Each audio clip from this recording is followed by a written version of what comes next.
Hello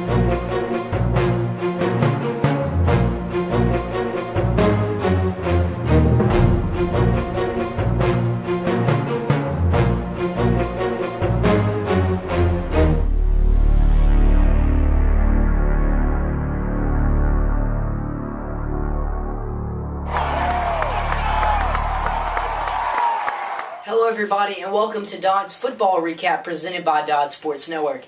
I'm your host, Alex Dodd. Let's start in the Palmetto State.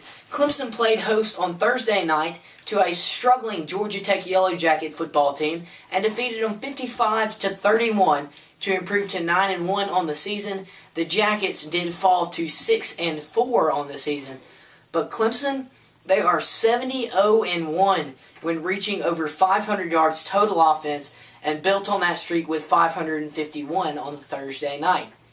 Taj Boyd was tremendous, going 20 of 26 for 340 yards and 4 touchdowns, including a 76-yard pitch to Martavis Bryant. Clemson has a break this week as they host struggling FCS foe, the Citadel Bulldogs, who come to town. I see Boyd throwing all over the weak Bulldog secondary. South Carolina hosted the Florida Gators on Saturday night and struggled to gain ground over this Florida team. Florida led the Gamecocks in the fourth quarter 14-13 until freshman kicker Elliott Fry knocked in 2 late field goals, aided by a stout second-half defense, and they salvaged a 19-14 victory over Florida. On a side note, Florida third-string freshman quarterback Skylar Morningweg looked very impressive, going 10 of 13 for 107 yards. He did throw an interception at the end of the game, and had he not thrown that, they could have won, but he didn't, and, you can't always ask for everything to be perfect. But this week, South Carolina hosts 10-1, Big South champion Coastal Carolina, and they'll make the trip up to Williams-Brice, and I fully expect the Chanticleers to give the Gamecocks a run for their money in the first half. In the second half, I think it'll be all South Carolina. I don't think Coastal Carolina has the depth to go with a Division I SEC football team, but they'll put a good product on the field. In the most interesting scenario in game of the weekend, Furman defeated Western Carolina 32-20, thanks to a great performance from senior kicker Ray Early. Early kicked a career-high 6 field goals in the Paladins' victory over the Catamounts in Cullowhee on Saturday, and that was a school record as well. The win set up an interesting scenario for the Paladins in their rivalry game over the Wofford Terriers this Saturday. Since Sanford defeated Chattanooga 17-14 on a last-second field goal, that sets up a SoCon championship game between the Terriers and Paladins.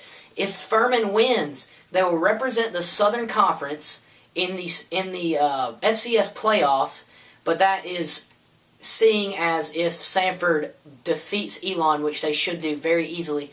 But Furman has to take care of business.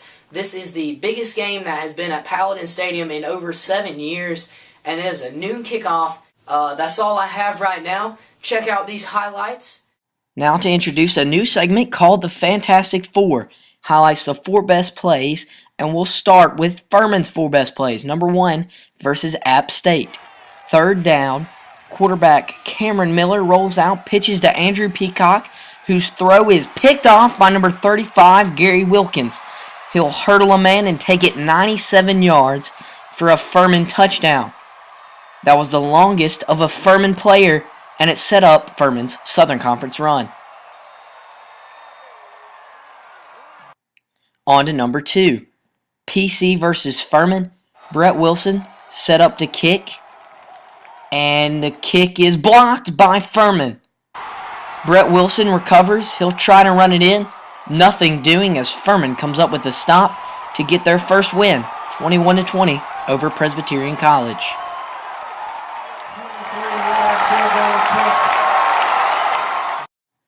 Number 3, also against Presbyterian College, Reese Hannon at quarterback gets the snap. A draw play, keeps it himself. He'll take it 6 yards for the first Furman touchdown of the game. Number 4, also against App State, Cameron Bryant runs up the middle.